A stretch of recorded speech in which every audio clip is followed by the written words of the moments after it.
Hello again, book lovers. I just finished Donald Goines' Eldorado Red. It was an audio book that I listened to from Ralph Reed's. That's R4 of the United Ronin networks. I'm going to put links all over the place. Anybody who has some time, definitely click over and listen to him.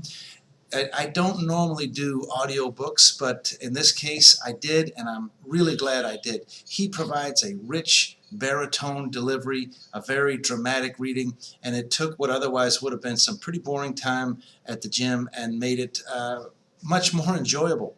Now, I want to say that I found Eldorado Red to be one of Goines' lesser works. So they say Boston only wrote one song, but it was a good song. Well, the lesser works of Donald Goines are a little bit formulaic. This one falls into that category, the same as the Kenyatta series and a few others. But nonetheless, if you enjoy Goines, you will enjoy this book. It has all of the elements of that very good formula.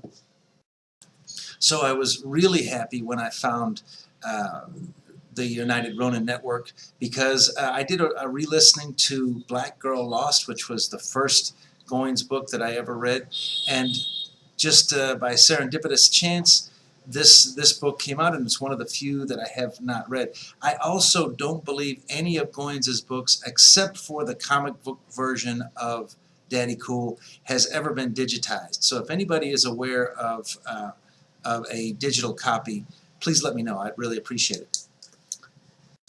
So I put Eldorado Red in the lesser works category for Donald Goines, and that is not a dig. I like Donald Goines a lot, but I feel like Grief, Whoreson, and Dope Fiend, and a couple of others are just exceptional works that are going to stand the test of time. And the formula that Goines employs is great. It's a great, simple, clear action novel type situation. Well, in this one, part of the formula is just mixing up the betrayals and the acts of kindness that are in there. And I will say that the familial betrayal that's sort of at the center point of the book is very believable. It's the kind of thing that I think everybody can kind of empathize with, at least a little bit.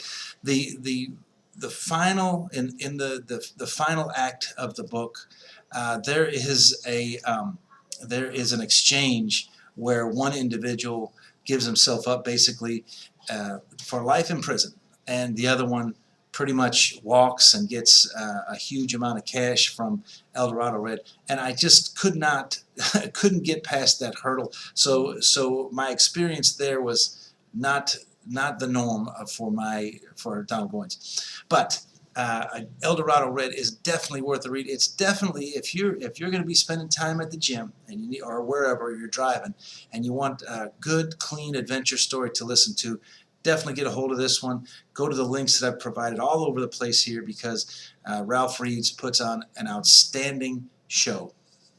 So I don't know how many people are Donald Goines fans and also William S. Burroughs fans, but I feel like there are a lot of parallels between these two men's lives, including the odd situation of their progeny having carried on their work. So I know that there was a Donald Goines Jr., and I think it's The Black Activist that was written posthumously, and I think also it must be that Never Die Alone must have been finished posthumously. Somebody can correct me on that if I'm wrong, because Goodreads show it as not having been published until 1988.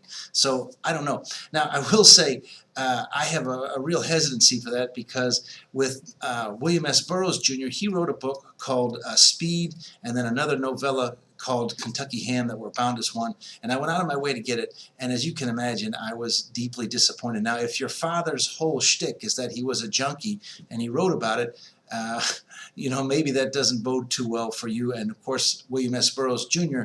died of liver failure after having, I think, had 2 transplants given to him. Anyway, I still have a few Donald Goines books on my list. So there's Street Players, Inner City Hoodlum, and Never Die Alone. There's also at least 2 children of Donald Goines that have published. One of them, Donald Goines Jr., wrote The Last Black Activist. I'll probably check that one out because I've seen it in the library when I'm home. And the other one is called Unfinished Business by Patrick Goines, and the information that's available on Goodreads directly says that it's a continuation of the Goines legacy. Please do like, subscribe, and share this in any way you can. Please also go and check out the United Ronin Networks, and thank you again.